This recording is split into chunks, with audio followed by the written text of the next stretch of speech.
Elke mens het 'n storie, net so ook elke gemeente.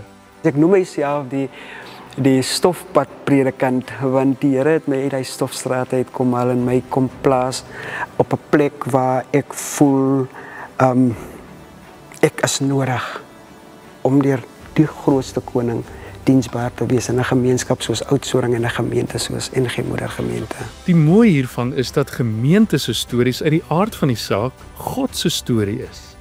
Daarom kan ons nie anders as om hierdie stories te vertel nie. Want as dit by God kom, is stories nie net stories nie. Dit is getuienisse. Toe ek depressie gehad het, kon ek nie eens na my kinders voorsien nie.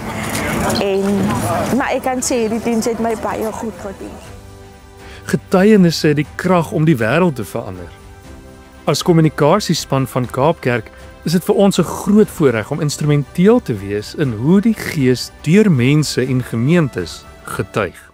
Daarvoor in die kerk het jy gesien die prent van die pelgrims en die kersies wat daar brand. Jy weet, elke pelgrim steek 'n kersie aan en daar is al 1200 kersies.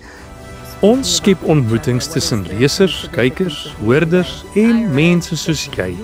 Mense wat eerstehands beleef hoe God die wêreld met homself versoen en hoe Christus sy kerk in hierdie versoening gebruik.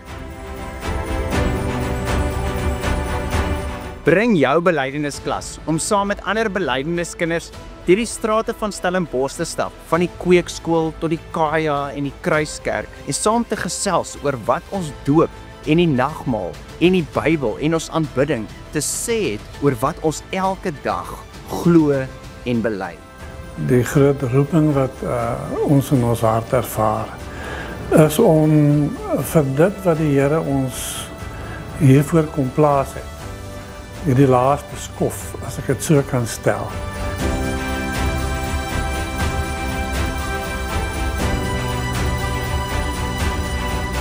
So wanneer jy ons nooi om jou of jou gemeente se storie te vertel, hang jy dit nie aan die groot klok nie.